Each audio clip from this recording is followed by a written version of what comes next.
皆さんこんにちは。プロボーラーの小林哲也です。今日もこちらの動画を使ってレッスンの方を行っていきたいと思います。今日が第3回目になります。今日は、この動画をもちまして今回のこういった形は、最後になりますので、もしまだ1回目2回目見ていない方いらっしゃいましたら、ぜひそちらの方も見ていただいて、こちらの方続きになってますので、ぜひ見ていただきたいと思います。今日お話しする内容は、もう矢印が早速書いてるんですけども、僕たちがずっとコバ TV で言っているサムダウンの話をしていきたいと思います。僕自身ですね、こんだけ言っときながらも、やはり試合になると力が入るものです。力が入った時に、サムアップですね、引っ掛けるようなリリース、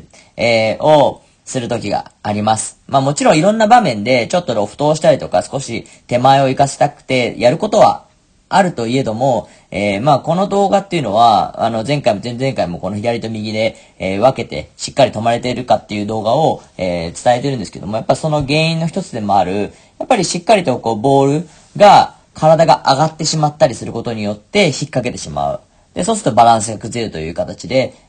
遡っていくとどんどん悪循環になっていくような、形になります。で、今回この動画を見ていただいて、よりこのサムダウン、なぜサムダウンがいいのか、なんでこういった状態で投げることが安定感かつ球が強い、曲がる、スピードも出るっていう風な形になるかっていうのを、この動画を、見ながらお伝えできればと思います。それでは早速やっていきたいと思います。まずは左側がサムアップの状態ですね。引っ掛けてる状態の動画になります。ここからですね、歩いていって、ここで体が上がってるのがわかりますか？ここでですね、ここから体が上がっていきます。この肩がですね、右肩にも注目してもらいたいんですけど、右肩がちょっと上に上がっていくんですよね。で、これ上半身がこう、体がこう上がっていきます。はい。なので、バランスも崩れやすくなっていくっていう感じで、これアップの状態ですよね。これなんでかっていうと、この、最初の話もしたんですけども、プッシャーウェイのこの前に戻っていくと、タイミングが合わなくなって速くなっていくので、タイミングが合わないので、自分の腕の力で振ってしまうので、引っ掛けてしまうリリースになってしまいますね。はい。どうしてもこういった形で、引っ掛けるような、形になってしまうことによって、フラットスポットが小さくなってしまいます。フラットスポットが小さくなることによって、引っ掛けるしか、このアクションのかける間が作れなくなってしまうので、こういった状態で引っ掛けてしまい、体も上がってしまう。そういったことで、サムアップの状態、引っ掛けるようなリリースを作ってしまいます。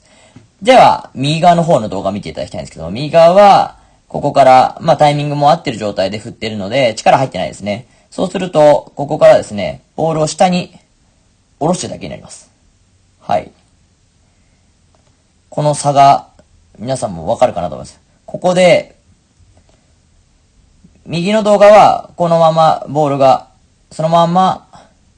降りていくだけですね。ゆっと。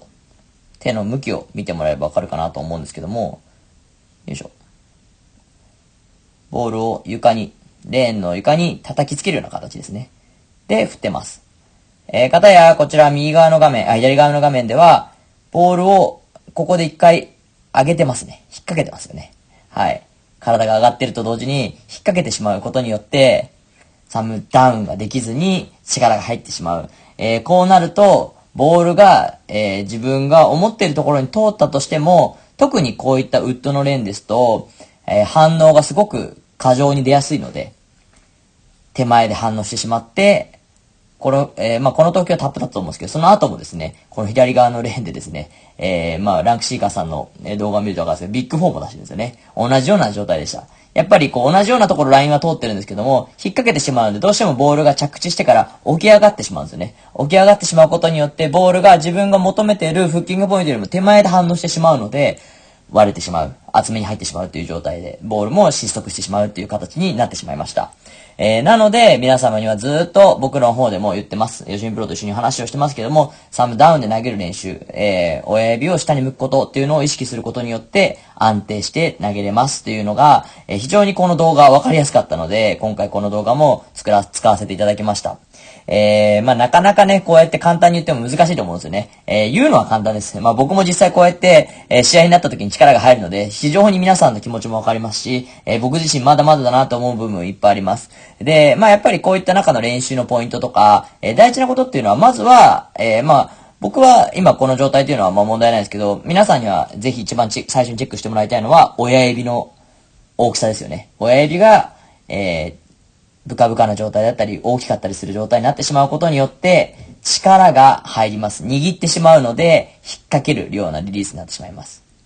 なので、まずはその親指の状態を見ていただきたいと思います。そしてもう一個は僕もよくやることですけども、力が入ってしまって体が上に上がってしまう。グインとこう、上がってしまう。ことによってバランスが崩れるっていうのが、まあ一番多いのかなと思います。まあこうなると前回の話もしたんですけども、やっぱりね、足が上がっちゃうんですよね。蹴り足が。上に。やっぱり、こっちは、蹴って、まあ横に行ってますよね。蹴って横。こっちは、蹴って上に上がってますよね。ってことはもうそれだけ体が上に上がってる状態ですよね。だからこの力の場所が違うんですよね。蹴ってるのと、この場所が。なので、それもやっぱり大事なところになってきます。この蹴り足の向きっていうのもね。やっぱり上に上がるような蹴り方をすればするほど体が自然と上がっちゃいますね。特にやっぱり男の人っていうのはやっぱり足の力とかも強いので、やっぱりこう、体全体で使おうと思えば思うほどこの蹴り足っていうのは強くなってしまって、体が、ブレてしまう原因の一つにもなってしまいます。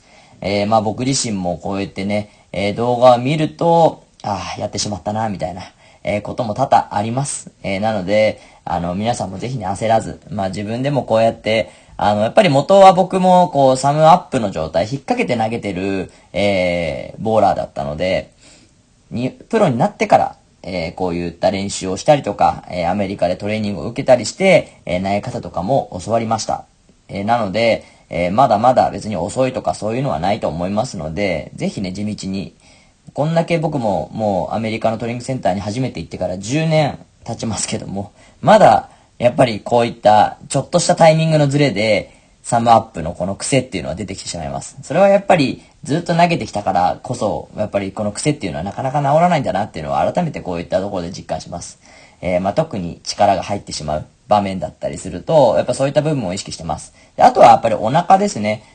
まあやっぱお腹ある程度こう力をインナーじゃないですか、体幹を入れた方が、安定するかなと思います。あんまりこう力入れて息を止めてしまうとまたこの呼吸法とちょっと繋がってくるんですけども、また難しかったです。こうお腹だけに入れるっていうのも、大事なことだと思います。上がらないような意識。やっぱりこれ大事なことっていうのは力を入れることは絶対入れるんですよ。ボーリングで全く力入れないっていうのは難しいのでできませんし、そんなにこううまくできるもんじゃないんですけども、力を入れる方向が非常に大事になってきます。